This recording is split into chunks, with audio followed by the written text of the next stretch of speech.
Welcome to Unbiased and On the Fence. I'm Shane. How is everyone doing tonight? It's the power of 8 at 8:12 this evening. I do apologize. And I do have my special guest, Eileen. How's it going, Eileen? I'm going to unmute you right now. Okay. It's going great. How's everybody in the chat room? I don't see anybody at all. It's like we're... Oh, it's just you and me. Yeah. I didn't send out the notification soon enough, I don't think. But that's fine. Okay. People hop in. So yeah, we had Nancy on last night. You got to hear that, but that was awesome having her in town to see you. How was that? Oh, that was absolutely amazing. Nancy, you'll have to go back, and I know she's working tonight, so she's going to re-listen to the show later. She was the first person in our community that I got to meet in person. So we had emailed each other a few times and chit-chatted on one of our apps, and I just felt like I knew her when I met her in person, but she did look different because I only knew her from her tiny little icon, which is stretched, really tall. So she doesn't have a long, tall, skinny face. She has quite, she looks very young. Nancy, you look younger than I thought you did, or you were. So she just has this really exuberant, young, energetic spirit. So sitting down and chatting with her was so much fun. Oh, that's so awesome. Yeah, it went way too fast. We only had about an hour, and it just flew by. Yeah, it's kind of funny because we met all these people, and it wasn't until afterwards that I at least made some of the connections with the people I met. Like Shannon that I met there, I realized I was like, oh, she was the first person that said she lived in Tulsa. Like she was like a subscriber, like, in close to the begining when I started the channel. Early days. And I didn't realize it until like later on. I'm like, oh yeah, because you just have this little thumbnail and a name, and it just hit me. I was like, oh yeah, And then there was like a mom and a daughter, Ruth, and I can't remember their names right now, but I was looking for their email, but their real name isn't in the email. So yeah, some people do that. Yeah, so I have no idea how to... Or somebody else's email, or they have a different name for YouTube, so it doesn't match the email. So now we've got emails that are one person, the avatar is another person, the person I met, or some of the people are three different people in my mind, and I'm trying to connect all three of them into... No, you just can't. It's difficult, you know what I mean? It's yeah, I think in the early days, a lot of people felt uncomfortable on YouTube, so they made up fake names for YouTube. I know I did. And then when I started producing videos, I was like, no, I have to stand behind my videos and use my real name. And now that we're doing the book, which is coming out early, like January, February, just in a couple of months, we really need to use our real names. Yeah, definitely. So people know who we are. Excuse me. Yeah, I go by my first and middle name, or first, middle, and last name. Or I thought you were Shane Krob because of your email. I did. I thought, because your middle name is C, Cornelius, right? Cornell, yeah, Cornell. Cornell. Like the university, Cornell. Like the university. Yeah. So I knew it was very posh, and I knew it was very smart. That's funny that you say it that way. I never thought of it that way. I was raised in University City, and all the streets are named after universities. So there's like, Cornell, of course, and Amherst, and wow. Is there a Columbia, Amherst? Yeah. Cornell. Harvard, which we have one of those here, and Yale. Yeah, there's another one with an S. Is there a Princeton? Is there? You could have been Shane Princeton. Yeah. Robinson. Yeah, and I actually had a friend growing up, and his name was Cornell. His first name was Cornell. So. But yeah. I know that name from my mom because she was a fan of Cornell Roberts or Robertson, some famous actor, going back to the 1950s at least. You want to hear something funny is the famous rapper Nelly, his name is Cornell. He was one grade beneath me in my school. Yeah, I went to school with him, had no idea, probably saw him walking in the halls. And he was probably named after the street too. Probably. Probably. That's crazy, huh? So he goes I by know the rapper Nelly, and Nelly because he was one of the originals, wasn't yeah, he? and he Like, was from St. Louis, where I was from. We grew up oh, together. that's so I had cool. no idea. Didn't know each other, you know. That is super cool. We were just talking. Let me just say hi real quick to Pam and Daryl because we've been emailing each other. And Deb, thank you so much for your gift to the channel. I really appreciate that. And happy travels. She's visiting family in California, one of our viewers, one of our community, Deb. Oh, Not nice. Debbie Hazelton, another Deb. We've got a couple of Michelles, a couple of Debbies. Yeah, we got a lot of Debbie's and Michelle's and Angela's. Have quite a few of them. Yes. Yes, it's And nice. These are really nice old-fashioned names too, yeah, like the ones that I grew up with, very traditional. yeah, So names that maybe, don't ever die, you know. no, Like never. And my, Rose, you my see it daughter is an fading out. Emily Yeah, Patricia, and yeah, she's 18 years old. Talk about traditional names. yeah. And it's funny you see those names reemerging now, like Lillian and Oh, Lily and nice. Rose and things that kind of had dropped off, and then you typically come across older people with that name, but now you're finding like kids with those names again, and it's weird how Nice. it goes in trends like that, you know. See, my mom was Patricia, so I had to get Patricia in there, but it's a nice old-fashioned name that you don't hear very often. Yeah. My name, when I was a kid growing up, I hated my name, Eileen. All my friends were Kathy, Mary, Teresa, Carla, Lori, Sherry. No Eileens, right? Right. But now I quite like it because I've only met a couple of Eileens in my life because it's a very Irish Gaelic name. And I think my sister Leslie hated her name as much as I did because I think she wanted to be Linda and I wanted to be Elizabeth. You always want what you don't have when you're a kid. Like I wanted Was blue there a name eyes, you and wanted? Who did you want to be? it just depended on different people, like stars, the cool people in shows and movies. And I was like, man, that's an excellent name. How can why didn't I get like what was the guy's name in Footloose? I always thought he had a cool name. Oh, I can't remember. Ren, I or know the guy Kevin Bacon, but I right, don't know right. what his character was I called. think it was Ren or like WREN or Like something. super cool name. Yeah, yeah, Super trendy cool name. yeah, exactly. Dean. That's actually my grandson's name, but I think that's kind of a cool name. And so yeah, there's a. That's funny how that is. Now I don't. I don't mind my name. In fact, I actually at one point I was like, everybody calls me Sean. I wish I was just Sean. But now it's like I don't even care. No, now Shane's probably more on the tip of the tongue than maybe when you were a little kid. Yeah. I think Shane is an Irish Gaelic name, isn't it? Isn't Shane? My dad Isn't loved it? the Western movie Shane with the Oh, the gunslinger movie. guy. Yeah. So it's like Yes. his favorite like cowboy slinger type movie. And Wasn't it like Shane McAllister or something, his name in that movie? Maybe that's why I think it's Irish. Maybe right. I the don't Shane know. went with an Irish last name in that movie. I'm not sure. I don't know. The actor's name was Alan Ladd, but I'm not sure about Alan what Ladd, the Shane. character's last name was in the movie. Okay. Yeah, it's Well, interesting though. Where did you it get is your name interesting. from? I mean, did they have something that they liked, No, like us? no, just plucked. I was the last. I was the caboose out of 5 children. I definitely wasn't planned, right? And they were older parents, and she just plucked it out of the air. She had an Irish father and a Hungarian mother whose parents were pretending to be Austrian, as you do when you come through Ellis Island Yeah. and you sign where you came from. They thought it would be more acceptable to come from Austria than to come from Hungary in the 1890s. Mm. So she thought she was half Austrian German, and she just plucked 2 Irish names out of the air, except my sister, I think, was named after her father, who was Lester. And my sister was Leslie. And Eileen, my God, I don't know where she got that name. It's really cool because like when I got on like ancestry.com a while back and I was trying to find out like what kind of Indian I had in me and what tribes and all this stuff. And I really had this realization at how well like because like my mom she was like Welsh and she was like mainly white, but she said she had some Indian in her and stuff, And then my dad was black and had some Indian in him. So I knew I got Indian from both of them a little bit. But tracking the records back, it was like when I looked at my mom's records, because you'll pull up these like photographs, like microfilm of the actual paperwork they filled out. Yeah.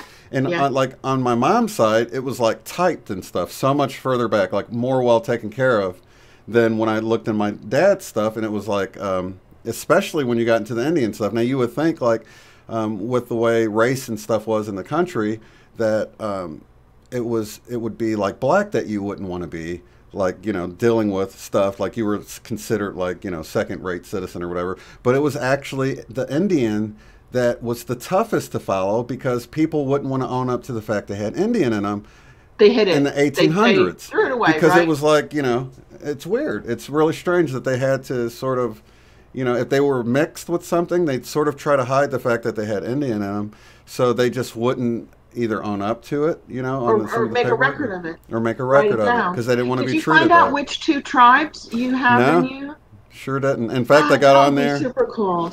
I got on there and I found where I had all these cousins that had tried to do it too. So a lot of the work was done that I didn't know. But once I put in enough information, then I could start seeing like, oh, this cousin put this in this, and people tried, but you just hit this dead end after a while going back. Well, my husband did his ancestry back to about 1800. And then my sister-in-law, his sister, you saw her haunted house a couple of weeks ago. She took it back to 1600, like 1606. And before that, in England, there are no records. There's because a lot of those records at 1600 were written down in churches. They would record births, deaths, and marriages in the church records. And that's what these ancestry places have gotten a hold of. And before that, there's just no record. Yeah. Like on my mom's side, I followed it back overseas. So that was cool to see when like her side of the family came to America and all this from Europe, and then when? What century? What it decade? Was in the 1800s. Okay. Yeah, it was in the early 1800s, I think. You see, the Irish, when my Irish heritage came over, they were treated like second-class citizens. They weren't welcomed. They were also, got the worst jobs and stuff like that. But I also know I went over to my cousin's house, and she was like the one that like had all the pictures of the family. She was like an older cousin, and we went through it because I was making this website for our family years ago, and she was, we were like scanning these pictures and putting them online. But she actually had, I think it was like my great grandparents were sitting on the porch. And they look like straight up Indians with the braids in their hair, and it was so freaking cool. So I got a picture. I know that they're my family, but I don't know what they were. You know what I mean? Like, what unfortunately, you'd have to do this DNA test, which is kind of dodgy because then the company owns your DNA results, not you. Yeah. So it's like, 23, I'm going to do it. Are you? No, that 23andMe is owned, like, I think that CEO is married to the one of Google or something like that. Yeah. Alphabet, so they're like right there. They're right in cahoots there. So I mean, it went down from like $100 a test to $49 a test to $29 a test. And pretty soon, like the flu shot, it's going to be free. And then this is what they're doing with the flu shot by me. They give you a $10 voucher to use in the store if you'll have a free flu shot. So now they're paying you to take it. So pretty soon it's going to be, we'll give you $25 to spend anywhere on Amazon if you do your DNA test. So, I mean, I don't know. Sounds scary. Yeah, Dustin's saying there's let's see. Hey, Dustin. There's a lot of German and Irish in your DNA. Almost everyone from St. Louis is. Yeah, I believe so. Yeah, I got the Irish, and I've got a little bit of that Hungarian in there. Actually, half. Yeah, my mom used to tell me it was Heinz 57 variety, back when. That's the best, isn't it, when you get a dog? It's like the Heinz 57 is no health problems, no genetic problems, great temperament, smart, right? Those mutts are the best. That's funny. It is funny. So, yeah, I think Cherokee was something I had in me, too. But that was word of mouth, not Ancestry.com or whatever. Well, might be then, if that's what you're picking up on, word of mouth. Yeah. Sometimes that stuff's pretty accurate that comes to you, Yeah. Yeah, that's true. So what else were we talking about? Saw Nancy, which was awesome. Love you, Nancy. Big cuddles. Let's see what else. Oh, time speeding up. Right before we came on, we were talking about it's interesting when you try to count to a stopwatch, it's impossible to count the way you were taught in school, right? Right. Some is like 1 1,000, 2 1,000, 3 1,000. Some were taught 1 elephant, 2 elephant, 3 elephant. Those are the 2 I know of. If anybody knows of more that kids use to keep proper track of time, like out in the playground and on the running fields. And you can't do it now. So I don't know if time is tied to gravity, to space. And if something big is coming in, like Nemesis, our twin sun, or Nibiru, if the gravitational pull increases, if that would speed up time. Yeah. Or I don't know if we're just going slower. If everybody on Earth started to slow down, right? That would make time appear to go faster. Yeah. And you could see about a day ago, it's the Schumann just started going crazy again. Now, is that the hertz or the amplitude? This the color is the amplitude, and the from the top of the chart to the bottom of the chart ranges from 0 at the top. About right here is our main, the one you can see this green line across here. This is our main 7.82 hertz. Hertz. Yeah, and then all the way down, the chart stops at 40. So you can see that from 0 to Hertz? 40 hertz, yeah, it just goes Because right I've off heard the if we've chart. been up at around 100, and I didn't know, are we at 100 amplitude or are we at 100 hertz? I think it's the amplitude that goes up, not so much the, because you can see the notes aren't bending. That's why I always try to say it's like you're strumming the guitar harder, and maybe it's adding in some higher notes, but it's not bending the notes we have upward, if that makes sense. What's all the white? What do you think all that white is? It's off the chart. It's so high that it's off the chart. The white means it's pegged. All the white is pegged. Yeah. Well, guys, I'm glad that the Mandela Effect community is watching the Schumann resonance. Yeah, this And is wild. they should probably also watch the pole shift just as closely. We should be tracking where it is. Do you know you can't even see where the pole is right now? Last reports 12 months ago, it was over Siberia, and now they won't even tell you where it is. Hmm. And it moves 80 kilometers a year. Is that 100 miles? Is that 100 miles a year, do you think? Or am I going the wrong way? Is that like 60 miles a year? Yeah, it would be like 50 something, because I know like when you're going 90 kilometers an hour, it's 60 miles an hour. Okay, so yeah. it's going 80 kilometers a year south. Yeah, so it'd be over like 50 Russia. something miles. That's a lot of movement. That's a lot of movement, and It now doesn't you seem can't like even it, but- really see. You yeah. can't even track it anymore because I don't really think they want people reporting daily or weekly or monthly on the pole shift. Yeah, but you can see like when they chart it by the year, you can see how the dots are really close together, and then you can see like they start getting further and further apart, which means at each annual It's speeding up. thing, it's moving more than the previous thing. So either it's true that we're on the Sagittarius dwarf galaxy moving through the Milky Way, and we're getting close to some big heavy bodies now, which are kind of sucking us up time-wise, you know, and Schumann resonance. Have you seen the magnetic shield? It's totally pulled, isn't it? It's like all broken up, and looks very chaotic when you watch animations of it, the hour by hour. It looks like it's getting pulled and sucked, and like maybe there's something behind the Earth that's trying to counteract. Sucking our magnetic shield away from our Earth. Yeah. And moving the pole, and heating up all the planets, and what else? Raising the Schumann resonance, and causing the Mandela effect. I cannot separate the change in our consciousness from these huge galactic and solar system and planetary changes anymore. In my mind, it's all one thing now. Yeah. There was somebody that done a video because, you know, you had those pictures you sent me, but the California wildfires, and they were explaining how when you overlay a map of the wildfires with a map of the tectonic, or what was it? I think it was just the earthquake zones or whatever. It was like they match perfectly, and that the same way when you're a kid and you're rubbing your feet across the carpet and you go shock somebody, that it's just so dry, and if they've got tectonic plate movement, it could be building up a static charge and creating these ground lightning bolts without rain, and then everything's so dry I never heard of that. Yeah, so they were just saying that, you know, don't automatically assume that it's, you know, dew or some of these other things going on out there. Remain open-minded, because you know, we just never really know until we can really, you know, put our finger on it. But it did line up perfectly with that map, which I thought was kind of strange that it lined up. Yeah, and then there's this weird little Snopes thing going around on mainstream media. They're kind of promoting a truthers.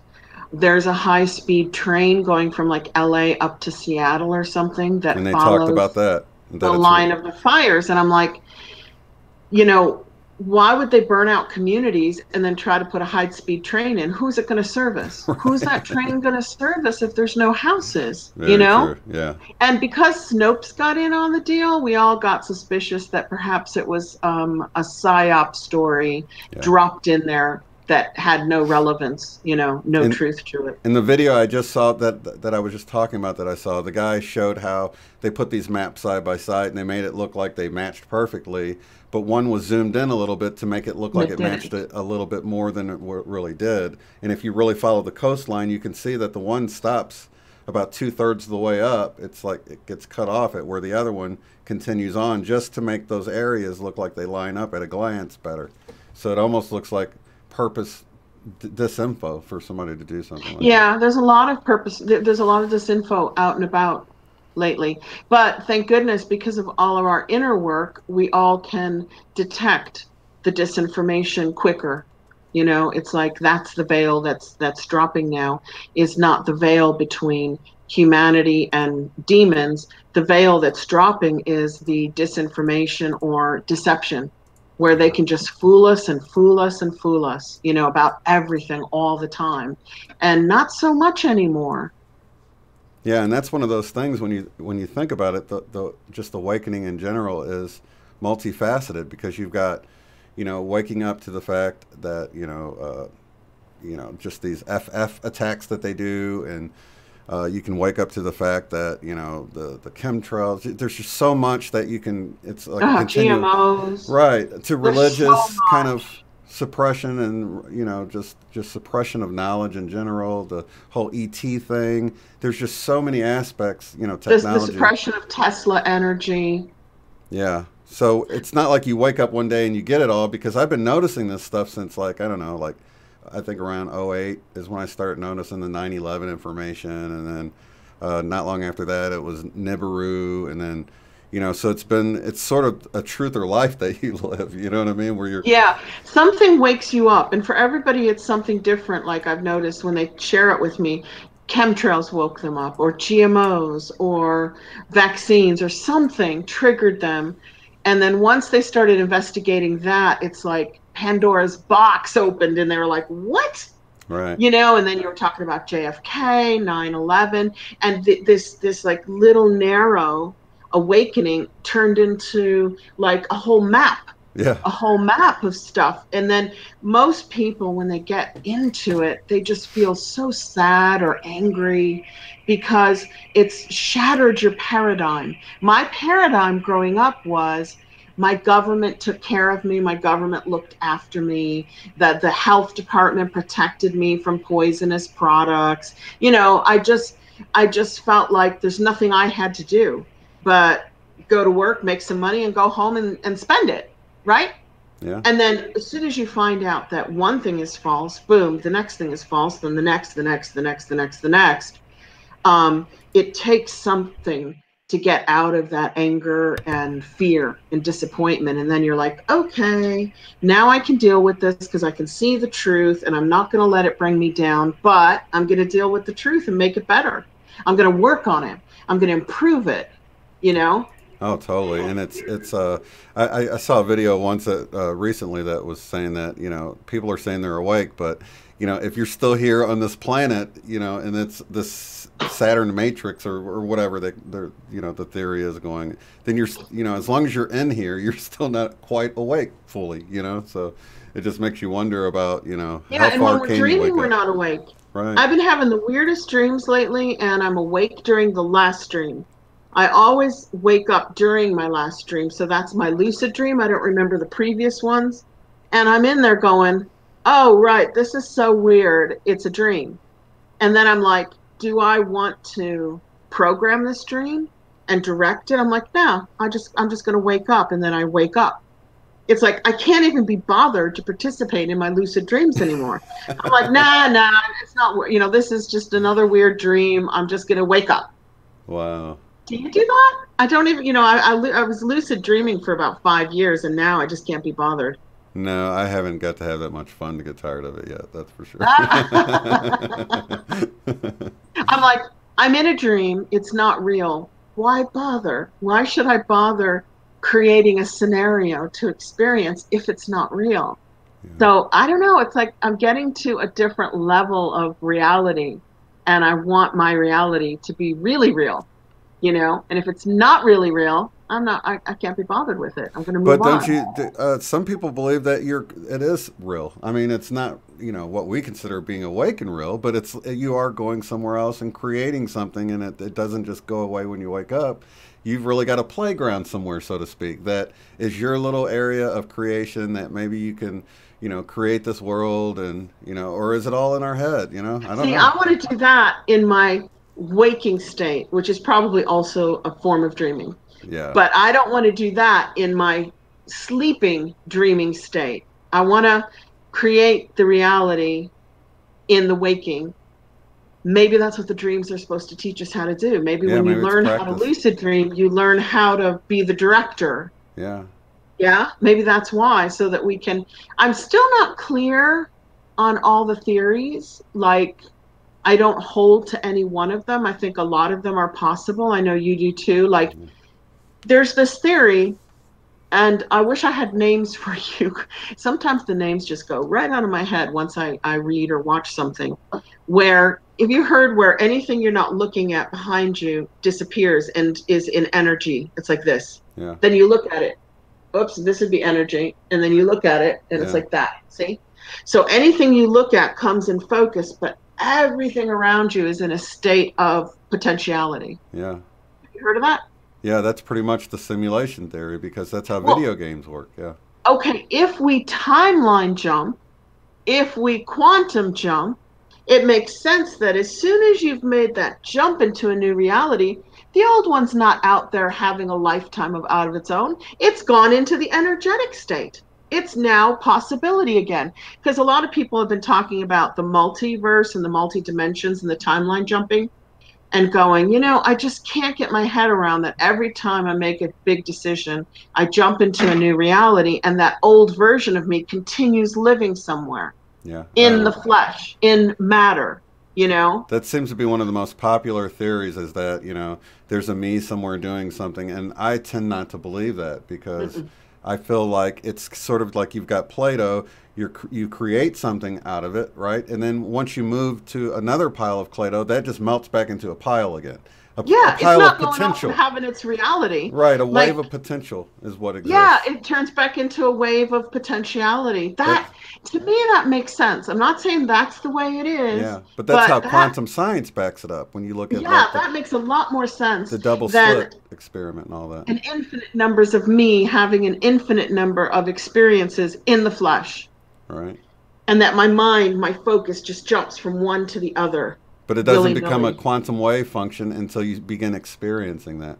So it's almost like we're at this wave of potential that's constantly collapsing in the now for us. It's limitless possibilities. There isn't really a future. It's like just potential, just a wave of potential, and it's collapsing at every moment we're observing it. So that's how I think That makes the makes most more sense. sense to me. Yeah, That seems to feel a little bit easier in my mind. I can manage that a little bit better. yeah, That when I make a major shift in my life and I feel like I'm on a new path, the old paths are gone. They were there, but now they're just back into potentiality. and They're that gone. works with miracles and stuff too. When we have Yeah. instances where you get in this horrible car wreck and the car tumbled around and the people get out without a scratch. I Yep. mean, that Happened makes to me. sense I've had that, that. yeah, that makes sense that something like that could have happened. You know what I mean? Where it Yep. was an impossible survival. And it makes sense with like, Suso's story with falling on that table leg and being impelled and then having to push himself off and flip the light on, but the table's leaning against the wall. He didn't get to see the magic happen, so to speak, but he survived and he didn't, no Yeah. blood, no nothing. It didn't happen the way he knew it happened in that moment. That's why, he feels like he sort of died and jumped into another timeline where he had moved the table out of the way and didn't trip and fall on it. So, um, A lot of us were comparing those notes because suddenly we all wound up with bills in our wallets from 2009 and 2013. I know there's other bills out there, guys, but for a period of time, that's all we had in our wallets. And I would compare that with 5 or 6 channel producers from the Mandela effect. And we're like, what the heck's going on here? Why do we always have the same ears? Well, in 2013 is when a car hit me on the sidewalk, and I had my miraculous, recovery, and nothing major happened when it hit me. So we were trying to think, has anybody had anything happen in their life in 2009 or 2013 that could have potentially have killed them? We're trying to see if in the Mandela affected community, at least, we had this commonality of an extreme experience in 2009 or 2013. We never ever got the answer on that one. We don't know. Yeah, and sorry, I was getting an echo. I was waiting. So when you really think about the fact that you can be in a dream and you can experience all these other people in the dream, and they seem like separate from you, but it's all really going on. And well, there's two, I guess, trains of thought. You can think you're really somewhere else experiencing something with other people, or these people are like made up from your imagination while you sleep. I think that would probably be the main going scientific explanation, mainstream explanation, is that no, everybody in your mind, your brain is making up these people and stuff, which doesn't make sense when sometimes you get like an epiphany during a dream. It seems like it comes from an external source, or a higher sometimes source. Yeah, sometimes it does feel out of your control. Which only leads to the next question. If that's how it is, are you part of my personal individual consciousness? And maybe you do exist somewhere, and maybe I exist in your little consciousness bubble of experience in your life. I can see, because the way the Mandela effect seems to be so individualized, people experience things so differently. They experience changes at different times. It only leads me to wonder that if, maybe everyone that I know really does exist, but they're in their own separate dream or simulation, like a game. We could all be sitting at home playing The Sims. But I always kind of describe that as everybody in a bubble, floating in one big bubble, all the little bubbles in the big bubble, bouncing into each other, boing, boing, boing, boing. Or like the individual cells in the body. But they don't have as much movement as bubbles would have. Bubbles could actually move around more than cells. Cells are pretty unless they're sort of packed together, like when you got like suds, Yeah, then it'd be like cells as well, and not like bubbles moving around. But I know that I'm real, right? I think, therefore I am. And I know I'm talking to you, so you could be a part of my imagination, right? Yeah, there's just no way to know. I mean, you can drive yourself nuts with these philosophical questions. You're saying I could be a part of your imagination. But it's so interesting because we have such real worlds. We live in such real lives that when we sleep, it seems like nonsense.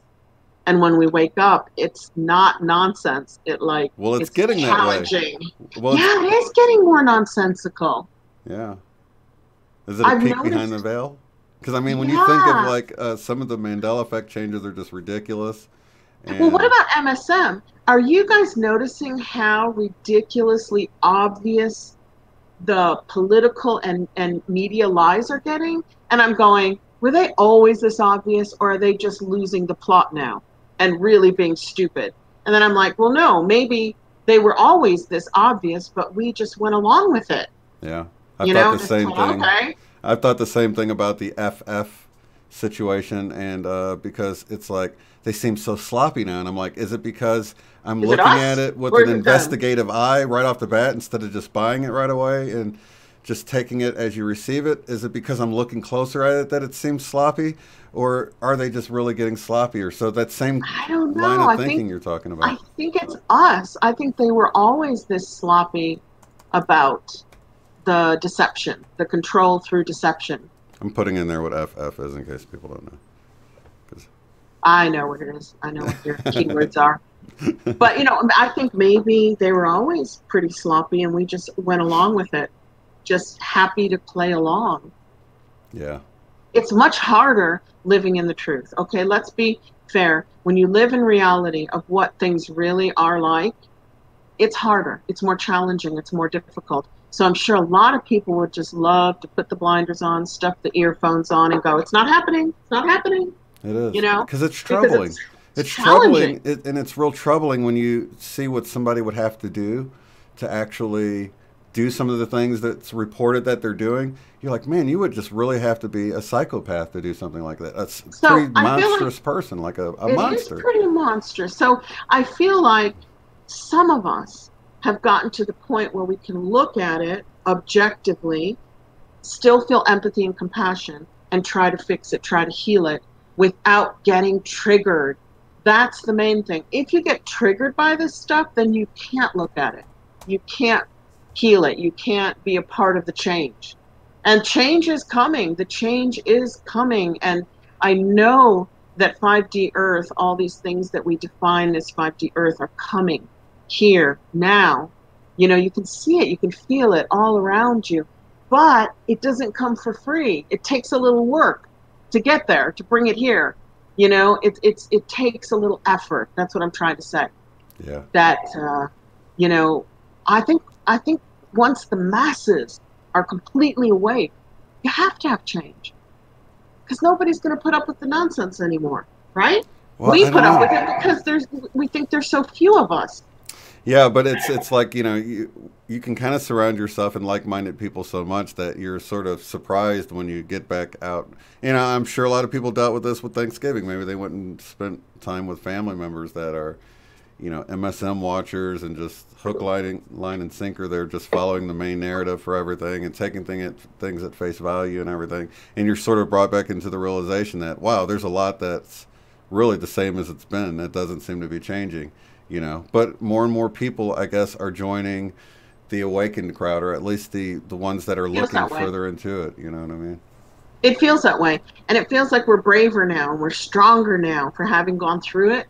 And it feels like, hey, we can do this work now without getting triggered. I think that's the key. I think if you do get triggered by it, then you need more self-care. You need to just leave it alone, walk away from it, you know, because being triggered is not healthy. It's not healthy to feel sad or angry, you know? Yeah. It's hard to get over the shock, though, when you're first starting to realize this stuff. And then you start seeing it, and then the more you look, the more you see it. And like Dustin was just saying, that they've always been sloppy. And I think he's right, because whenever I've gone back... right, Dustin. Yeah, as soon as I've gone back and looked at stuff, I was like, well, there's plenty of... At least there's enough there to know that the mainstream narrative most of the time couldn't be true. I mean, you might not know exactly what's going on. Or did we timeline jump? Did we shift? And did it look more true then? Because I'm watching the Quantum of Conscience reviewing the JFK stuff. And when you look at the video, it's obvious. It's obvious that this is a lot of play drama, scripted going on. And we know that's changed. For a lot of us anyway. Was it always that way, that obvious, and we just didn't know better then? Or has that, like the Mandela effect, changed? I have a new residual that I'll put out next week. I was watching the movie Vanilla Sky, which I've never seen. Have you seen Vanilla Sky, Shane? Is that with Tom Cruise? Yeah, did you see that? I believe I did. I can't really remember. Well, it's very Mandela effect-ish. I think it's from 2000, 2001, not right around then. I remember it was a trippy movie. But that's back in my pot smoking days. He cannot tell between his awake state and his sleeping, dreaming state. He can't tell the difference anymore after an accident. And that's all I'll tell you, because you don't want to ruin the movie. The movie has a lot of plot twists and turns. And I felt like it was very Mandela-ish while I was watching it. And they're walking down the street, and there's a blue Volkswagen bus at 1 hour and 22 minutes in. I thought that was interesting. And it's the old Volkswagen, just like I had on my car. No brake. So I photographed it, I videoed it, and then I went online and I checked the history again of the Volkswagen logo. And it started out as a swastika. It was like created, the People's Wagon was created by Hitler. And it had a sun and all kinds of spokes going out of it, and the brake right through the middle. Then they got rid of the spokes for the swastika and left the brake in the middle. And then they just did a circle with a V and a W with a brake in the middle. And at no time does it show the logo that I had on my car. That you saw in the movie. Which is in the movie right now. If you guys put on Vanilla Sky at 1 hour and 22 minutes in, you will get a chance to see the way the logo used to be. Now, because history says, now this is only online history. Remember, online history can be tampered with in an instant by AI, programmed AI. So now that online history is saying the Volkswagen logo has always had a break in it, and I see the movie and it doesn't, and I have my memory of my car where it didn't up till 2012, that's proof that I did not jump timelines. Because here I am right now in my current timeline and dimension, and there's Vanilla Sky, the movie's out there for everybody to see, with supposedly the Volkswagen logo from another timeline. Unless you think that that timeline has converged with and been sucked into this one, that's the only way you can justify residue now. You can no longer justify jumping timelines because the residue would stay in the old timeline and you would jump into a new one. Do you know what I mean? Oh, totally. That's what I always try to tell people, like with the thinker statue, and you got people posing like it used to be, but the statue itself changed. That doesn't make sense because you would have jumped into a timeline where the people, the statue was always that way, and the people that posed next to it always posed the way it always looked.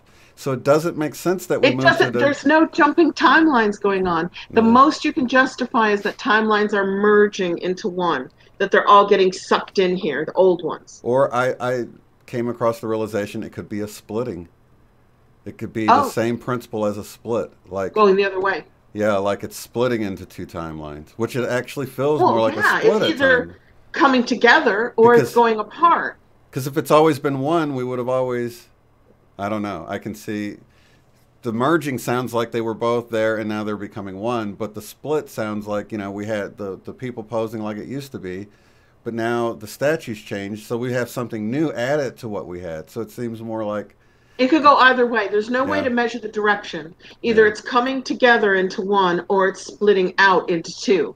Right. But it's very hard if you're in it to measure the direction of which way it's going. But we're not jumping into entirely new timelines like everybody thought we were when you have all this residue around from the old timelines. Sorry, in your current timeline. Michelle's opinion saying I have the demon voice popping through sometimes. Yeah, sorry, that's just the sound of the echo coming through. It's not really demon. Oh, so hi, Michelle. We got that on her video, too. I did an entire interview without my headphones on. And we had this low growl through the whole thing. We had to redo it. Well, my voice is so much deeper, so it comes through extra demonic sounding. When But what about with my headphones on? I thought that stopped it. I don't know. It's just, I don't know. Is the sound coming out the speakers on there? It only happens for a split second, so. I don't know. I guess we'll just get used to it. Or we could, people could think that those are their angels and that they're tapping into higher energies, higher frequencies. Dark angels, right? Well, no, male. Possibly male. Right. That's funny, though. You do have a very deep voice, though. Thanks. That's why it's so good to do a meditation. You have to give us another meditation. I do. I need to work on it. But I got a book to edit. Well, you know, I got a book to edit. I've got several books to finish reading and got some fun guests coming on. But they've got these huge books that I'm trying to devour in my free time. And it's just... In the new year, we still have to have Greg and Gail back on. They're from the Metaforms. They're going to teach us more about sacred geometry.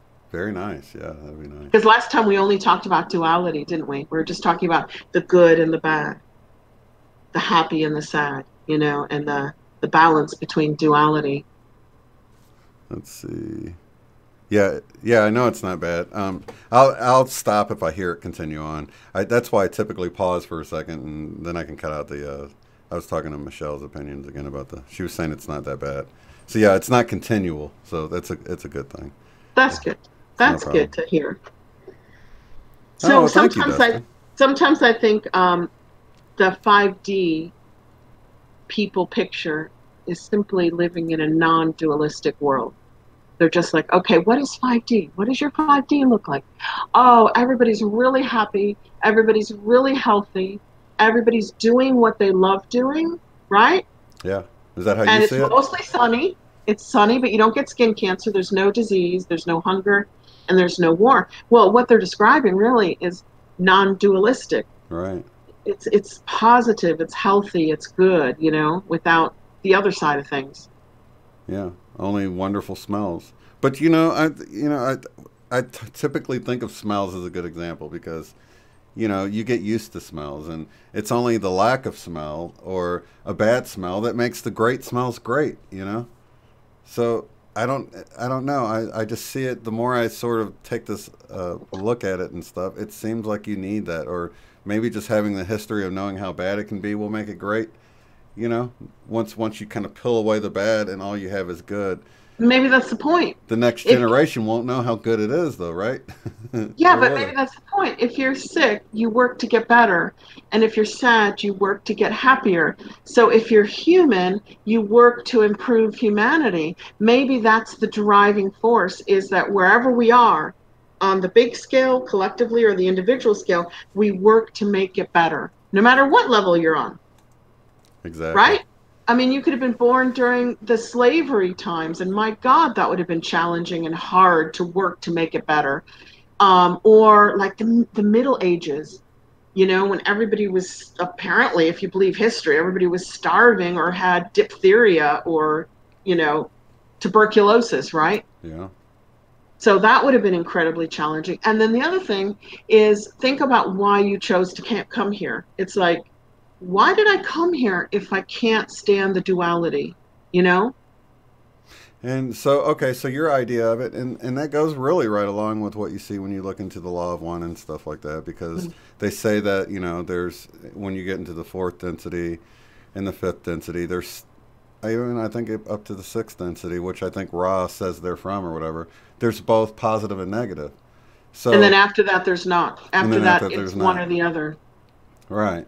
So it's weird that, we're wanting to jump a couple of dimensions Yeah. because, Maybe that's natural. yeah, Maybe we like to improve things in our lives and our world, and we want to get out of it. We just want to be in, spiritual Disneyland, yeah, where everything's wonderful all the time. There's no challenges. But then we didn't come to Earth for no challenges. We came here for something, to yeah. learn or give something. Yeah. And I gotta be honest, just from a gamer standpoint, I've been a gamer most of my life. If I get into a game and it's too easy, I lose interest like almost You leave. immediately.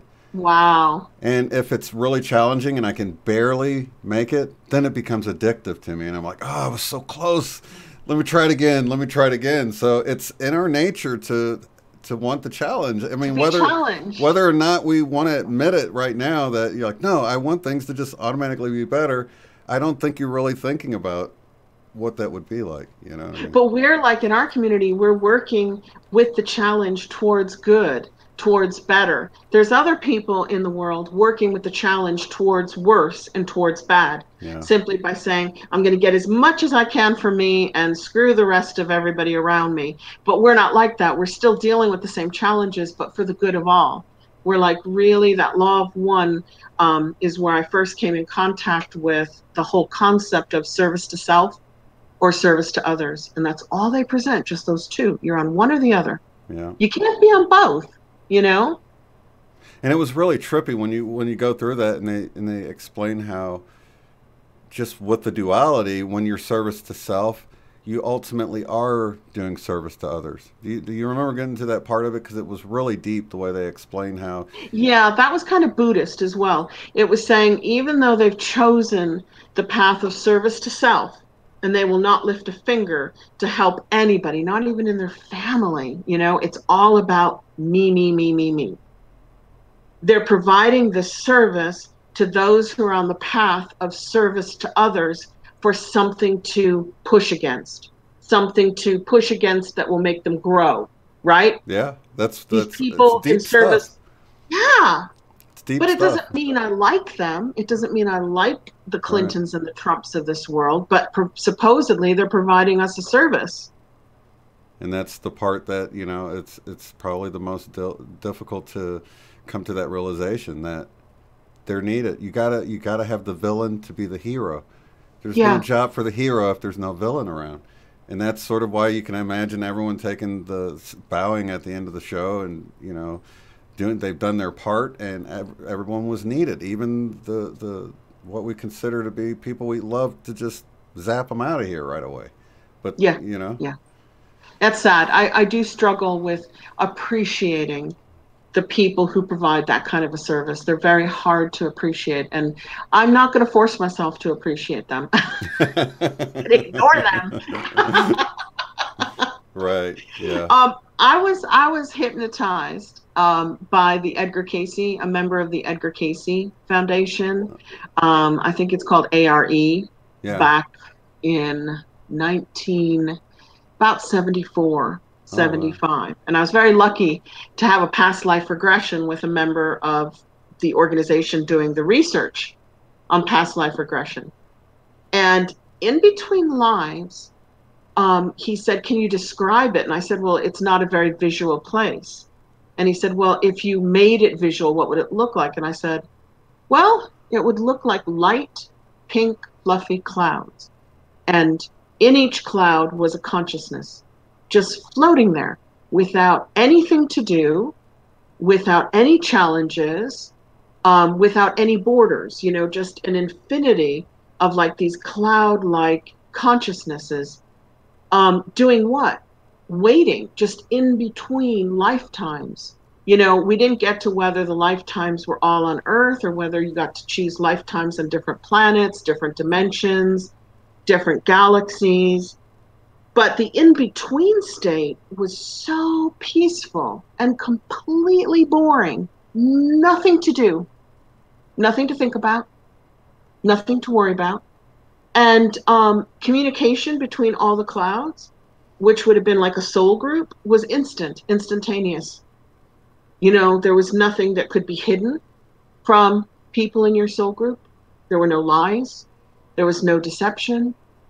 But I got the distinct feeling that everybody would prefer to be physical and in a lifetime really experiencing the challenges and growing from it than just be floating around in complete boring bliss forever and ever.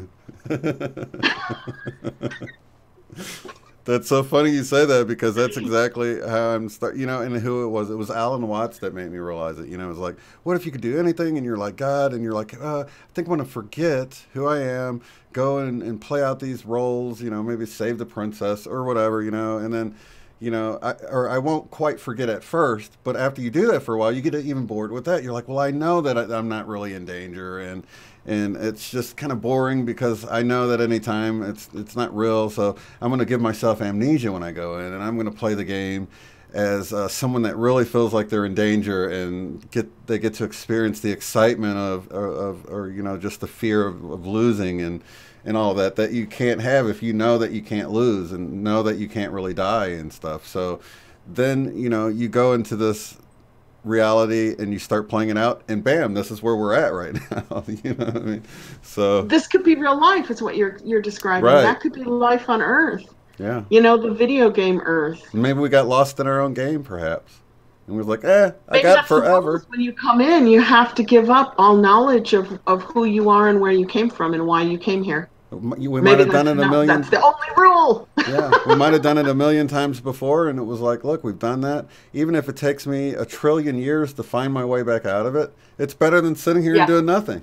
Well, I'll tell you what, there is a visitor's theory. You know how Dolores Cannon and others like Rod or Brad Steiger, remember him from the olden days of writing on walk-ins and stuff like that? And that's that. It's what is that Star Trek thing called? The non-interference. You cannot go in and change a society from the outside. The law of interference, right? Something like that, yeah. I know. Something like that. So there are all these... Somebody will put it in there. People are good about that. That Ronnie will. Ronnie from Florida. She knows these things. So, or Dead GPK. He'll have it in there in a second if he's here. So you can't interfere with a species from the outside, but this is a theory anyway, that you can participate with a species from the inside. That if you get your memory wiped and you are born into one of their bodies and born into their society with nothing of your past coming in with you, you are then one of the species, and you therefore are not interfering with the species when you say, hang on a minute, there's a nicer way to do that. You know, there's a nicer, kinder, gentler way to run politics. And there's a more creative way to run education. And there's a healthier way to run medicine. See? Yeah. Then all these visitors potentially could be coming from anywhere, at least in our galaxy, right? Unless they interdimensionally travel, Yeah. and coming in wiped clean and participating in the development of the species without interfering with it. Yeah, I imagine a group of people sitting around this, like a computer monitor, and somebody's playing out a life, and they're like, and at some point you're like, oh, what's this one? Oh, this one's Earth. And you're like, wow, this looks like a tough level that you're playing here. And like, well, I want to try it next, and I'm totally that person. I mean, just that's how I am with life. I'm always doing the most daring things and challenging and pushing myself. And I just totally see how, some people are like, I would have volunteered for this. I don't feel like that at all. I feel like I would have for sure been one of the ones that's like, yeah, I don't know. It might take me a while to do it, but I think I can make my way back out of this game. You know what I mean? And just would rather do that. I would get antsy just sitting there and having everything be perfect. I'd want to participate. And so when I hear that, I'm not surprised at all. And I can totally see agreeing And there's other to do visitors. this. There's other visitors, supposedly, according to Dolores Cannon, who just came here literally to experience it. They're like history scientists, and they have to go to these different places and just Like an exchange experience student. it. Yeah, like an exchange student. You just have to record the life on this planet by really being in it. How cool would that be to be sampling life on different planets? Yeah, and Oh, I'm it'd be thinking kind of, of hard too. yeah, in Case from Everyday Masters, for anybody who hasn't seen that, where he has his two daughters discussing, one's talking about how they went to Earth and the other one's Yep. talking Yeah. about what was it like, and then they explain all the stuff we're talking about. It was the coolest thing, and they're talking through like telepathy. So Yep. Yep. that was a cool That video. was a long time ago. That was a fun one. That one has a lot of views. That's like one of his really, really popular ones. Yeah, if you guys look through it to find that on Everyday Masters channel and go through the videos, I know the thumbnail said volunteers, I think, on the cover. Volunteers needed. Yeah, something like Volunteers that. need it. Yeah, Yeah. volunteers need it. It's definitely worth watching. I've watched it several times, and it brings me to tears, because it's like, well, what Yeah, happened? it really is well Other done. people went, and what happened to them? Like talking about Jesus, and other people are like, they just killed him. They're like, Oh, what? They that's killed just him? good for other people. I know. Yeah, it was. And there's another kind of volunteer that Dolores Cannon writes about in like 3 or 4 books she did on this series of volunteers. I can't remember all the names of the books, or I just say them out loud now, but they're in my library, and there's about 3 or 4 of them all talking about volunteers. And the last one is the Keeper of the Secrets, right? The Hidden Secrets. And that's the fact that there are so many volunteers on Earth, some just to measure and participate and see what it's like, and others who came here just to bring their energy. All they have to do is be here, and it changes the energy of their home, their work, their community. Have you met people like that, where their energy is so different? I think that's what our group is here. Not to start Yeah. like an elite type, like we're feeling like we're elite. But like we're feeling like, High maybe energy. high energy, first responders, just Yep. first to wake up. I keep getting taken back to the book that I loved as a kid called Milton the Early Riser, about the little panda that woke up, and it was like his job. He was like going around trying to wake up all the animals. Why would that be my favorite story, and why would it seem like an archetype for my life now? That was preschool days. My mom would read that to me before I could even read. And And that was your book, favorite story, the and animal that ran around waking everybody up. and I forgot about that book, and it was brought back to me when the whole Mandela effect thing happened. All of a sudden, the title of that book popped in my head. I Googled it, saw the cover, and I was like overcome with, it was one of those moments when you're like covered with chills and you begin to cry because of the realization of, hey, this has been your, role this whole time, and you're Your just whole realizing. life, and you Yeah. recognize it. Mine was Fernando the bull, and I don't even remember what happens to him at the end, but it is played out. I remember my mom reading me that story more than any other story. Do you remember Fernando the bull? No. They put him he's in a ring, and he sits down, and he just refuses to fight. No. Yeah. That's interesting. I remember it as a child, and I feel like my whole life was Fernando the Bull because I got into politics and I got into mainstream media, and I was like digging up the dirt and going, look, shining lights on the dirt. And then I thought, this is a dirty job. I don't want to do it anymore. And I went completely the opposite, and I was always spiritual while I was doing that. On the side, I was reading all these books about walk-ins and aliens and, Hinduism, Buddhism, everything. But now I get to be on the side of the light work where we just get to elevate it. We just get to make it better. We make it better through love, kindness, compassion, and really truth. Stepping out of the deception and saying, now that I'm not a part of the deceptive process of living, I'm not going to be deceptive anymore. I'm going to speak my truth. And if people don't like it, that's okay. It's all right if people don't like what I have to say. Totally. Yeah, it's a really freeing way to be. It's nicer to be working on this side than it was actually working in the muck. Yeah, and it isn't really a politics. I'm surprised you're able to get out because it seems like it would be hard to turn your back on politics once you were in it to a certain extent. But I was still is. Look at some of my videos. I removed most of them, but every now and then I do a political video. I mean, I have a war song that I recently published, and I've dedicated it to Yemen. That's a political statement. It's saying, let's not help starve them. Let's not participate in the starvation of Yemen. That's what that whole song is about. And that's as far as I go with my politics now. And so far, people on my channel don't seem to mind. They're not like, oh my God. That's more humanitarian. That's the humanitarian side of politics rather than really political. But I just mean the dirt of it, because it's pretty, like you said, it's pretty dirty. It's a dirty business. I wasn't it. I was with those channels, and who some of them are because we were actually, I think we might have met on one of the channels. But I was in with those young truthers who were fighting over Q and fighting over Trump and fighting over subpoenas, and I finally just washed my hands of the whole thing. I was like, no, this is a reenactment of what we've just been through, but just different characters, right? Doing the same thing, fighting. I see it as a game, as little games within a game. You know how we have like these little programs that are running all the time, and it's sort of breaking the programming. So like whether it's brushing your teeth or going to the bathroom, there's like all these things that it's like a program on your computer that you just run it. So you go to the bathroom, you do what you do, wash your hands, and it's just this routine that you don't think about it. You're thinking about other things, and it's just automatic. Or maybe you're driving to work. I don't know how many times that I did a big painting job that took me a few weeks, and then I started a new job, but I was already headed to the old job before I realized.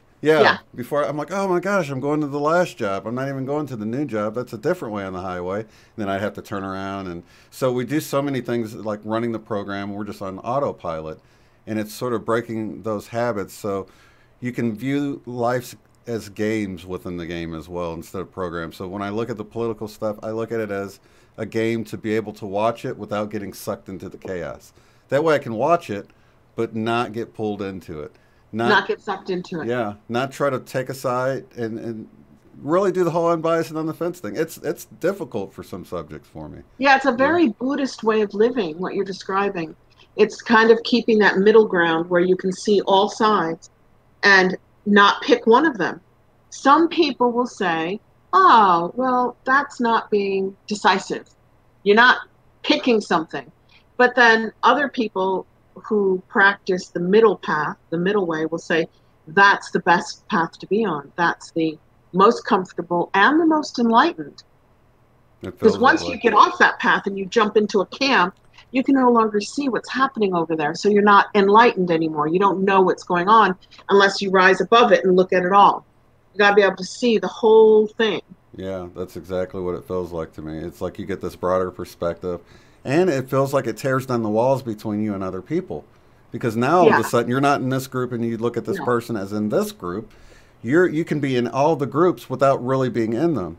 You're I'm like not on in the any wall, camps. None. Yeah, definitely. And I can see it from both sides, but I do feel the need to improve. I feel the urge to improve my life, and I feel the urge to improve the collective life. Even though I'd like to wash my hands of that and step out of that and go, not my business, doesn't bother me. Every time I step out and go, not my business, something makes me go back in and want to fix or help the greater good. And I realize, Shane, I'm programmed. That is my programming. I've come in here to help the greater good in any way possible. And it's not arrogant. It's not like I can help the greater good, because so far I haven't really changed much that I know of. It's not stupid, but I certainly can't walk away from it. I can't turn my back on the greater good of all of humanity, all animals, the whole planet, vegetation, minerals, everything, you know. Yeah, and it's like you find it as interesting when somebody comes with a view that you haven't heard, rather than you've got to say, oh, no, that's not right. It just feels more honest to me to take a central path like that, because at the end of the day, almost any information you get, you're trusting someone else has given you good information. There's not much we can take as, you know, we've experienced it firsthand, and we know it's the absolute truth about something. I mean, so much is like, you know, this report, this person said this. You know, I have a lot that I have hopes sometimes, you know. I try to take optimistic hopes for things to work out a certain way. But at the end of the day, it's true honesty to yourself to say, you know what, I don't know. Maybe that's all a lie. Maybe none of that I have hopes for is even true. I don't know. You know, and it's like when you're like that, it feels more honest to yourself, because we lie to ourselves more than anybody, it feels like, you know. Yeah, we probably do. We're such complicated, emotional beings that we probably do lie to ourselves just to make ourselves feel better. Yeah. But, you know, sometimes I literally just wash my hands of it and say, I'm done. I'm only going to focus on my life. Yeah. That's all that matters. And then something sucks me back into the collective. You know? That's why I like Jim Self, you know, the way I can't help it. He sort of, you know, put the rose out there. All of that's theater out there, and it doesn't have to involve your world. You know, keep that separate. And that's sort of that same idea. It's like a different way of saying what we've been saying, you know, to sort of watch it, but, you know, don't take a side, you know. Don't get emotional. Yeah. But to me, that's like, don't care. Right. Don't care. I'm like, okay, I don't care. Yes, I care. I care. Exactly. It's, you know, when I get triggered, I look really hard at what's triggering me, because there's a message in there for me. Yeah. If something's going to trigger me, there's a reason why, and I need to really think about it and see why I'm getting upset by it, you know? Totally, yeah.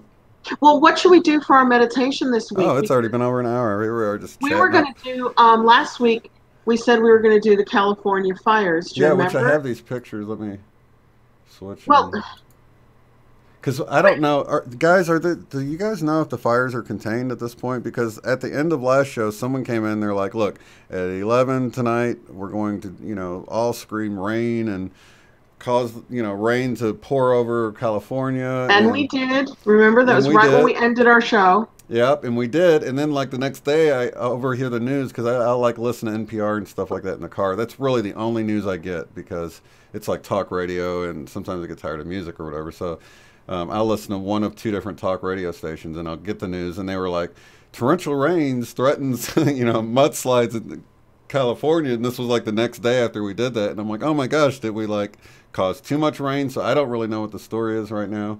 These images you gave me. Can we talk about that a little bit while people tell us whether or not the fires are contained? Because in energetic healing, if something is contained, then you don't want to do a meditation or a prayer to contain it. It's like you're almost negating by not acknowledging the fact that it worked. Right.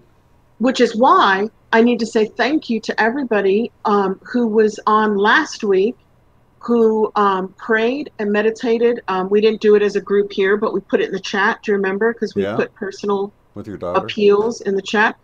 My daughter's tonsillitis did an about face the next morning. It was like, it went from really bad to almost gone.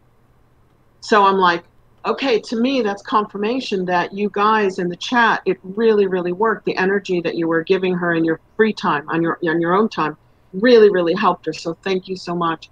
And for that reason, when you're ready, we need to pull that show, which constantly talks about her needing to be healed.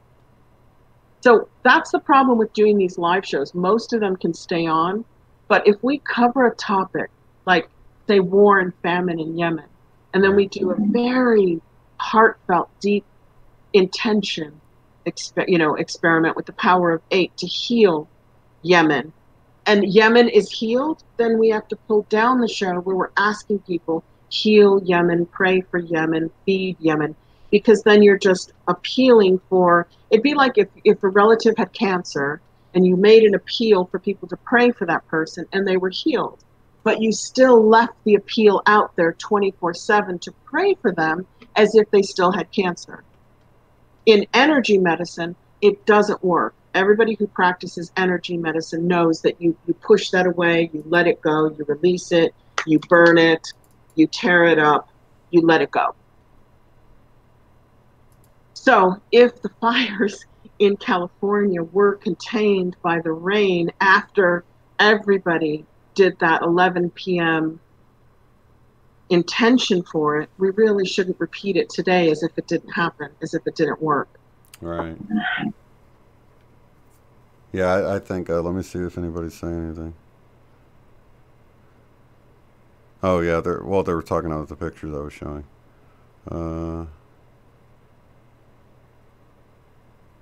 Dustin says, mudslides often happen after fires. It's nobody here's fault. Thank you, Dustin. I feel better now. Okay, let me see. No? Is the fires going or no? Oh, 75% contained. Trixie Wow. Yeah, I heard there was like a few little hot spots or something, I think was the news that I got on it, but 75% contained is huge. So what do you guys want to do? Do you want to do a 10-minute meditation on putting out all fires in California? 100%? Or do you want to let that go, because we did that last week, and move on to a new topic tonight? What do you guys want to do in the chat? Can you see what they want to do? That's great. Let me see. Well, I heard there was a problem with people in tents and stuff, but I guess that was still, that was the rain, torrential rainfall could cause people that are now homeless because, are you in, for some reason I thought you were in Washington, Michelle. She said it rained there. So are you in Michelle's opinion's in California. I think, is it San Diego? Well, we shouldn't say where she is if she doesn't want us to. What part? Well, even if it's San Diego, that's a pretty big, I mean, Tulsa's a pretty small city, so you could probably hang out at the Quick Trips. You're exposed. We know where you are if we need to find you. No, I can even say I go to Quick Trips right off 244 all the time, and there's like 20 off of 244, so, you know. Oh, you just narrowed it down. Yeah, a little bit. I don't mind running into people. I think it'd be cool. So what does the group want to do tonight? Would they like to... I mean, did you show the images anyway? Because they're not up on my screen. Yeah, I did while you were talking that whole time. Okay, so the only thing I wanted to point out, we're going to stay positive. We're going to stay focused. This whole silly, the story about the train doesn't seem to be legitimate. The stories about direct weapons is true. We do have them, but it would be very hard. They would be seen. They would be captured, the direct thingy. Well, I have a laser that uses, I can't remember, it's like a 40-watt laser, and it can cut through a lot of different things. It's basically... They're really powerful. And they're invisible. They're completely invisible. I mean, you have to be careful. If you put something reflective down there, like reflective metal or something, you'll feel the heat like come up and hit your face. It's out of focus because it's like... the beam like comes to like its smallest point right at the cutting surface, and it'll hit whatever you're trying to cut. And if it's, when it reflects, it's a much bigger beam. But I felt it go across my face and was like, whoa. You could feel the heat. Yeah. Well, the only reason I sent you those photos was because, believe it or not, we do have brush fires in Florida. It sounds unusual to me because it's so humid here, but we have a weird climate where it rains for 5 or 6 months out of the year, and then it doesn't rain for 5 or 6 months out of the year. And before the spring, summer rains, we have some brush fires, which helps to replenish the the environment that it's in. You know, they get contained fairly quickly. And I've driven past them and been like driven through the middle of them. And this is the And the kind of thing one you thing see they there? all have in common is that the green leaves totally disintegrate in the fire. And what they leave on the trees are just sticks of black, burnt, cindery trunks. And you see some of that here on some of these. Like here in this area, I'm looking and I see exactly what you're talking about, but the top of the tree is intact, but the lower part's not. But then I'm looking at a car in the middle of the street and I'm like, there was nothing that the flames would be coming from to even get this car caught on fire. The tree right next to it's intact. I know you This is can't the see it, but problem. I know because I sent you those photos. They're all over the internet. I use DuckDuckGo, but you could use Google or DuckDuckGo or Yahoo, whatever the search engines are. And the trees are intact in many, many ways, but the houses are disintegrated to ash. yeah, there's not even So like chimneys poking up it most of the almost time. looks like smart meters. It almost looks like smart meter fires, which has always been one of the problems with smart meters, is they said that they are very easy. The power in them is very high radiation. It's like a giant microwave in the smart meter, and it pulses every 2 or 3 times a minute and sends a huge signal This on is what energy wild. consumption. Yeah. And it's almost like each house is taken down with the trees left standing, unscorched, green in between them. Yeah, and then like cars in the middle of the street, it looks like they had to abandon them because it was just so fiery everywhere. But then Yeah, why cars were the, burnt out. but then why, and the tires completely melted off of them. But But the then trees, but the the, trees. it just doesn't Okay, make so sense. I was in Hurricane Irma, and I had a very interesting experience driving back because I drove halfway up the state to get away from the direct hit. And coming back the next day, all the news reports were there's only one highway, 75, don't travel, underwater, trees, wires down, everything down. And my daughter was missing her boyfriend because we were gone for quite a few, we were gone a while.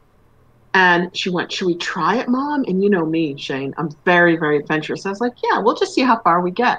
And wherever we stop, we hope there's a hotel nearby, right? We drove straight through from Clearwater all the way down to where you turn for Miami, past Fort Myers. 5 cars on the road, including us, and not a single tree down, not a single flood, not a single pole or wire down. So I started to feel really creeped out. Like, are they watching us? Do they have helicopters taking the tags of the people who did not listen to the news? Because they said, stay home. Do not go on 75. It's underwater. And 5 of us were like, oh, screw it. I'm the same way. I would have been out there to get their Okay, attention. so when I got down to where the direct hit, there were the cell phone tower went down, so we had no cell phones. They turned off the electricity. The electricity went down, but all the wires were standing and all the poles were standing. The water, we lost water. So it was almost But we precautionary didn't have then. floods. Like Yeah, they, exactly. But we didn't even have phone wires down. What we had down were a few trees and a few fences. So I'm like, why? We had a lot of trees and a lot of fences down. I'm like, why would a hurricane just knock down a few fences and a few trees? Because when I was in Hurricane Alicia in Houston, 1981, everything blew over. Everything. Telephone poles, light poles, street signs, roofs, yeah, and we've had that billboards. here with just like they call them gust nados. It's like Yeah, just a everything super gets flattened. billboard signs. You'll see like chunks of the plastic of like signs, like something hit it and broke the plastic, and you can, or you'll see all of the phone poles like on the road, like all got pushed over and they're all leaning one way and stuff like that. So Yeah, not us. Right in the direct hit path, we had a few trees and fences go down, a few shingles, a little bit of water coming in, no roofs gone. I know the Keys was different from what I saw. The pictures I saw of the Keys looked like, and oh my God, poor Puerto Rico, right? I don't even know how Puerto Rico's doing today, whether they've gotten everything back yet. But I'm just kind of flabbergasted and surprised by what I'm seeing in today's. And can you trust those reports if they were lying about your own hometown that you saw firsthand wasn't what they were reporting? Yeah, I know. Not anymore. Everything is out there. Everything is out there as a possibility, a That's wild. potentiality.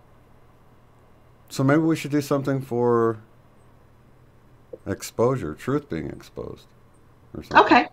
What do you guys feel like in the comments? Are you guys okay with that?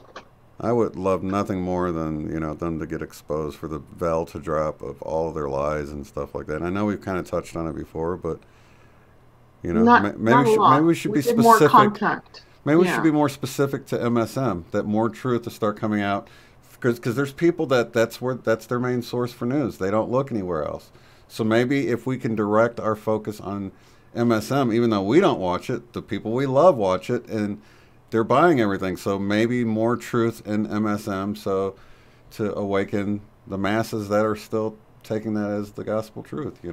Okay. And how about housing for anybody displaced in Sure, those fires? I We'll like just that. do housing for anybody displaced in those fires so they have a roof over their head and clean water to drink and clean food to eat. And that the veil of deception Yeah, continue to, it's like disappearing. It's like evaporating. It's like we can see through it now and and we'll truth just coming through remove it. MSM.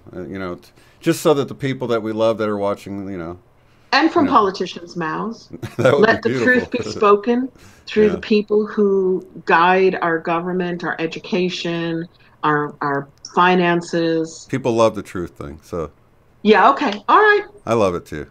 Yeah, Okay. because everyone I love that doesn't seem like they're awake. They're watching the CNNs and the Fox Newses and buying everything that they talk about on there as if it's the truth. And you can't get them to watch a YouTube video, so let's bring the truth to them, Let's bring the right? truth to them. There is that great saying that the truth will out, that no matter where the deception is, eventually the truth will come out. Yeah. It's got its own life and Hmm. it's stronger and brighter than any deception could ever be. All right. Amen to Okay. that. I All like right. that. Do you guys mind if I go get some more water? No, that's fine. I'll go Okay, ahead and so kill my camera real maybe you can fast. talk to everybody for like Okay, 60 seconds. no problem. Hey, it's me. I'm just playing. Let me get my name off there. Okay, so yeah, the truth being exposed, the truth will set you free. Gosh, that was such a great scripture. It's too bad it's not like that anymore. There was two that really get me. The truth shall set you free is now the truth will make you free. And then one of the other scriptures, I think it's Matthew 7:1, actually, that judge not lest you be judged, doesn't exist anymore. So if you're just tuning into this and you're like, what the heck is the Mandela effect? Look into it. If you remember those scriptures the way I just said it, then go look those up for yourself, and you see that they have never existed that way, along with Okay, the all lion and the right. lamb. I used it as an opportunity to do a public service announcement for Oh, the Mandela effect. coming to you from the Mandela effect. I also turned off a ceiling fan that could be making me a bit dry because, believe it or not, it's 80 degrees today. Yeah, 81, 82. that's nice. Okay. Are you trying to make us jealous? You hung out at the beach last night, and I oh, went, I, yeah, I did a crystal bowl meditation with my crystal bowls group. We meet regularly in the Himalayan salt cave, but we did it on the beach yesterday for the full moon. It was beautiful. It was so lovely. yeah, I'm jealous in a good way. Um, I'm happy for you, but I wish I could have been yeah. there too. That sounds awesome on the beach. But I have to be honest that too much beach and too much heat and too much sun doesn't make it as special anymore. It was much more special when I was living in Chicago with the gloom and the freezing cold to go to a beach. And when you live on a beach, it's like, it's just a beach. It's like It's what we were saying another earlier. sunny day in paradise, It's like what we were saying earlier. You got a Yeah. little taste of things being perfect weather all the time, and It's like, well, here you go, sun is shining. right. It's hotter than it's ever been before. I actually went in the Gulf of Mexico yesterday, and I could swim in it if I wanted to, but I had I had a skirt on, so I didn't swim in it. But usually you can't really swim in the Gulf by November 1st. So now it's like warm. So I'm like, that's more signs of the shift, the global shift, the planet shifting, the galaxies shifting, the Yeah. solar system. Yeah, that is strange, It definitely. was quite warm. Okay, so I'm going to click off here Alrighty. and bring the computer just a little bit closer because I tend to talk quieter when I'm meditating. Okay, everybody. Okay, we're just going to try to do 2 subjects tonight. And we're going to start by taking a nice, deep, long breath in. Hold it for just a few moments. And as you exhale, let out any tension anywhere in your body on the exhale. And then take another slow, deep breath in. Hold it. And this time, exhale out any negativity in and around you in your home on the exhale. And finally, take a third deep breath in. Let your tummy extend as you fill up your lungs. Hold it for a few moments. And this time, exhale any worry, anything that's troubled you or worried you. Let it go. And as we start to breathe in through our heart and exhale out of our heart, we're going to send a grounding cord down to the center of the earth from your root chakra, which is at the base of your spine. And you can send any color down, but usually it's a gold or a silver. Those are the common colors. And send that it's just a line of light coming from you, the center of your root chakra, all the way down through the earth until it reaches the center, where it goes out and it shoots out in all directions like the roots of a tree, grounding you firmly to your home planet now of Earth. And as you continue to breathe in through your heart chakra and out of your heart chakra, start to draw a color in with the in-breath. Oh, and we promised last week that we would try a slightly more complicated meditative breathing tonight. We'll see how this feels. Continue to breathe in and out of your heart chakra gently. But as you do so, imagine a bright, clear, clean color coming up your grounding cord from the center of the earth, shooting up through all of your chakras. And when it comes out of your head chakra, it just kind of spills all around like rain, kind of like a torus field coming out of the top of your head. Now you can make that color coming up your grounding cord green or brown or red or gray or black, all the colors of the earth. And you can pick a single color or 2 colors, or you can mix a lot of different colors together like a rainbow. But they're the earth tones with the oranges, some yellows, lots of green, lots of brown, some gray, some black.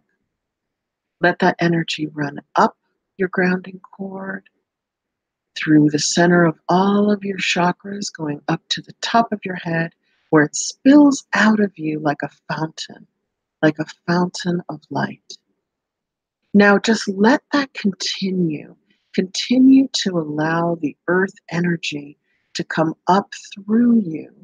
And as it does, it is healing your chakras, it is energizing your chakras, it is clearing and cleaning all of your chakras, and it is balancing all of your chakras as it comes up from the earth, through your chakras and out the top chakra like a waterfall of light. Now just let that continue, that process to continue, while you now imagine a light coming down from the cosmos, the heavens above you, a pure white crystalline light coming down from God, from source energy, from the stars, and going through your top chakra at the top of your head, down through all of your chakras, through the center of your body, and out of your root chakra where it goes down deep into the center of the earth. And when it gets to the center of the earth, it spills out like a fountain of light all around, deep, deep, deep in the center of the earth. So now you are running the energies both ways. You're running the clear, white, crystalline light from God's source, from cosmos, from stars, from your higher self, from your angels and your guides, in through your body where it goes through down deep into the center of the earth, where it heals and energizes every chakra in your body. It clears and cleans every chakra in your body, and it also balances every chakra in your body, while at the same time you are allowing earth energy to run up your grounding cord through all your chakras, out the top of your head, where it spills over and not only heals and energizes, clears and cleans and balances you and your body, your spiritual body, your mental body, your emotional body, and your physical body, but it also cleans and clears and balances and energizes and heals your whole community, everybody around you and everything around you, all animals, all plants, all water, all air, all minerals, cleared and cleaned, energized, healed, balanced. And at the same time, you're allowing this energy to come through you, pure, white, clear, crystalline diamond energy pouring through you, not only clearing and cleaning and healing and energizing and balancing all of your chakras on its way down to the center of the earth, but as it comes out the center of the earth like a fountain of light, it is clearing and cleaning and healing and energizing and balancing your whole community, which in this case is Earth. It's actually benefiting all people, all animals, all vegetation, all minerals. The entire planet is benefited through this process. And now we're just going to allow those energies to flow through us in a comfortable, safe, and healthy way as we place an energetic bubble of light around ourselves. And this helps as we connect and we focus together on anybody displaced through the California fires immediately finding safe housing, safe water, and safe food. We ask this. Those of you who feel comfortable commanding matter can command it to be. Those of you feeling comfortable asking can ask for it to be here, now, immediately. And so it is done. Thank you. I love you. Thank you. I love you.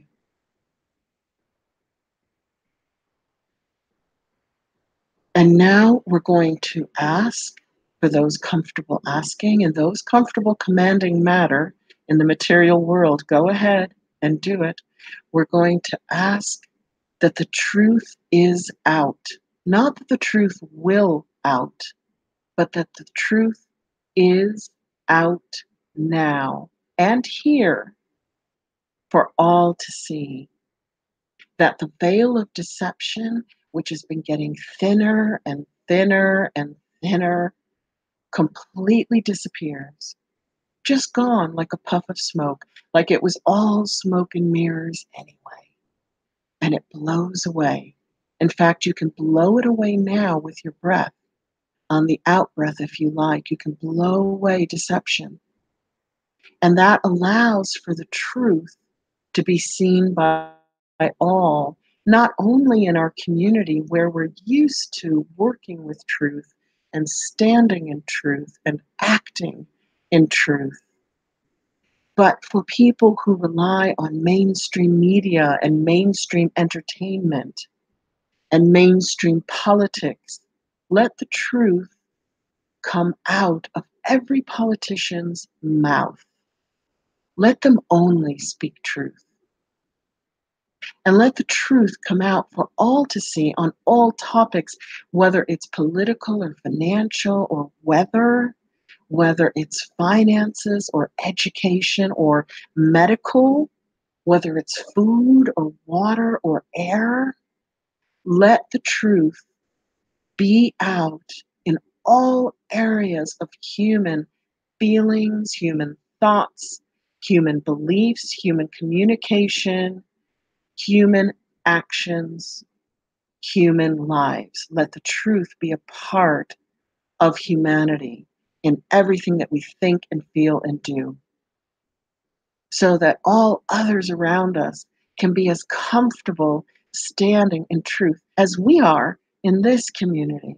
Because we have found that standing in truth is so much more, not only rewarding, but so much more nourishing to the soul, nourishing to the spirit. And we now ask that all others around us in our communities, far and wide, can feel that same sense of seeing through the deception and the deceptive veils, seeing through all lies, and only seeing and hearing truth, the truth, whatever that may be. Because at least then we know what we're dealing with so that we can deal with it together, and we can deal with it not only adequately, but really in a smart, compassionate way. So let's just sit for a few moments in that feeling of being in truth and all others around us being in truth as well.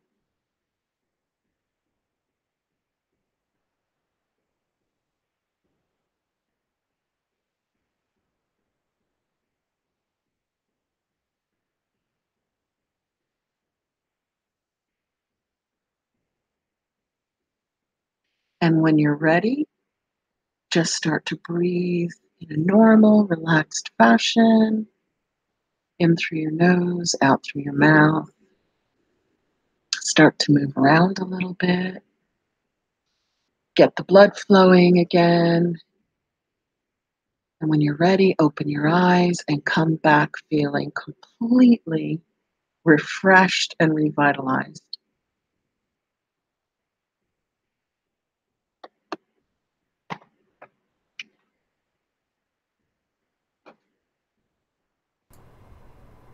Am I back?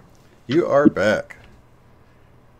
And I do want to let everybody know the Power of Eight book by Lynne McTaggart is linked below. It's a great read, and it really gets into, what we're all about here on this show with trying to combine our power of intention. She's just done a great job with research into looking into all of that and the science in it, and enough that anybody objective enough to look at it, I guess, would see that there's enough real world science to back up what's going on. It's not just woo woo stuff here, right? No. It's No, beautiful. not in Lynne McTaggart's books. It's not woo-woo. No, that's awesome too. And I know that we take on the global issues here because that's who we are. We're the really extra strong, powerful light workers. We don't mind tackling global issues. But if you guys feel like it, get your own little group of 3, 4, 5, 6, 7, 8, 10, 11, 9, whatever. Yeah. And you can tackle the smaller issues in your community and in your lives. Yeah. I know Lori Lothian's doing that because she mentioned in one of her videos that she actually has a Power of Eight group that meets locally, and they do issues for each other. Yeah, that's a great idea. So feel free to, in the comments or in the chat, to put, hey, anybody in Montreal or anyone in the New York area. Shout out to Megan. I know she's from New York. Hey, Megan. Yeah. You could do it virtually too. How could they do that? They'd have to have a group chat room though. I don't know how. They'd have to have Zoom or something to all get in one room. Yeah, you know what? The program that I use for the phone call-in show, I use TalkShoe, and it's Okay. basically like a free Zoom type. You know, you don't have cameras. That's really the only thing, but it could be like a big conference call where everyone, discusses. So I know some people prefer not to have the camera on anyway. They just Yeah, rather just. exactly. But yeah, If you can't find enough people, and Lynn said you could do it with two or three, or you could do it with 10 or 15. She said the eight was an arbitrary number that looked like the infinity sign. yeah. Shouting out to Jose who just hopped in here. Jose! Hello, everybody. I just don't have a chat to see everybody, so No, I'll she say just hi put to everybody. she put hi sis to me, and it's funny because we were told in the previous life we were sisters. Oh, I was you're the the sis. I was the We gotta bigger fight you sister. for that. I'm the Yeah. sis for Jose. You were sisters in a previous lifetime. That's so cool. Yeah, and I was the older sister, and we got to choose who was going to be the guy and the girl coming here, and she's like, "I knew I should have picked your role." I'm like, I don't know that it's all as easy as it looks. We do feel like family, though. Yeah, We it's really cool. do. And when we get together, if meeting Nancy is anything to be, it just felt like we'd known each other forever. That's cool, Forever. isn't it? That's Yeah. that's what inspired me to do these little group meetups. So it's awesome. So it's like we have people from Sedona that are going to be here, or that's going to be in Austin for New Year's, Yep. and it's like all the people we have people from each of the groups in each group. You know what I mean? So Hmm. while you connect to just a few of the people that were in the previous group, it's like you're kind of connecting to the whole in a way too. So I love That's that idea. nice. Yeah, Yeah, it's like a network, yeah, right? A network of energy and little connections everywhere, making yeah. more and more connections. And the people that met in Tulsa here with me sort of connected with the people I met in Sedona. And if they don't make it to the New Year's thing, it's like I'm taking their connection and connecting it to those people. Yep. So it's Yep. beautiful. I love it. It is. It is. It's like very electrical. It's very Yeah, electrical. We're like all sparkly. yeah, definitely. And then we have Megan that I was just talking about in Otsko met in California. And Oh, okay. yeah, so it's cool. That's really nice. Yeah, I've heard of a few people. Nancy, I think, met with Lori Lothian when See, Lori now went we've to all like sort of connected there. Montreal. Yep. I know Jose met with oh God, what's his name? Who does the Mandela effect Oh, geography? yeah, Lone Eagle. Lone Eagle. She got to Yeah. meet with him at one of the powwows. Yep. So you've got to come New Year's to make that connection with us. It's like the old, operators that would plug in the thing. Yeah, yeah. Except now, well, at least on this show, we get to connect energetically. Yeah, that's Every true. time we meditate, and we meditate with absolute love Yeah, and trust, we are just connecting energetically and fixing something somewhere in the world, right? yeah. Kind of doing what we came here to do. Making that connection stronger all the time. Yeah, and I really feel the strong connection because after I do a show, I have to sleep for 10 to 12 hours the next day, and then after that I can sleep 7 or 8 hours. Just like last night when we did this big meditation for the new moon in Gemini, on the beach, I had to sleep like 10, 11 hours last night. I had to process it, you know? Yeah, that's cool. It's like, oh, you're leaving. Oh, Jose has one more live show tomorrow before she leaves on her trip. I So hope we get to hear from you. From Guatemala. Did I remember it correctly? I think so. I I think remember so. seeing it on the map. I can't remember the place now. I hope we get to see you in Guatemala. We'll hear tomorrow. If we can just tune into her live stream tomorrow night, we can Yep. bid her farewell for a while, but hopefully she can get on some Wi-Fi down there, Yeah, if you can find like a Wi-Fi cafe, or at you were least get some saying. footage. Yeah, Yeah, so that you're not completely, but enjoy it. Enjoy the sunshine, enjoy the culture, enjoy the food, the music, the art. and probably the warm weather is probably the best part Yeah. for her because it's like Go probably swimming, pretty cold down there. maybe. Going to be close to the ocean. Go do some swimming. Be lovely. Yes, Guatemala, she says. Yeah, I remembered correctly. Cool. Safe Awesome. travels, hon. Yeah, safe travels. Well, lots of love and light to everybody. Thank you again so much, Eileen, for being here with Thank me. you, Shane, and everybody. Thank you so much for being here and making this such an effective and wonderful group. Yeah, I appreciate it. Yeah, I'm glad we can do these, and we will see you guys next Saturday night. Peace. All right, peace. If you'd like to support the work I do, go to paypal.me/UOTF. Thanks.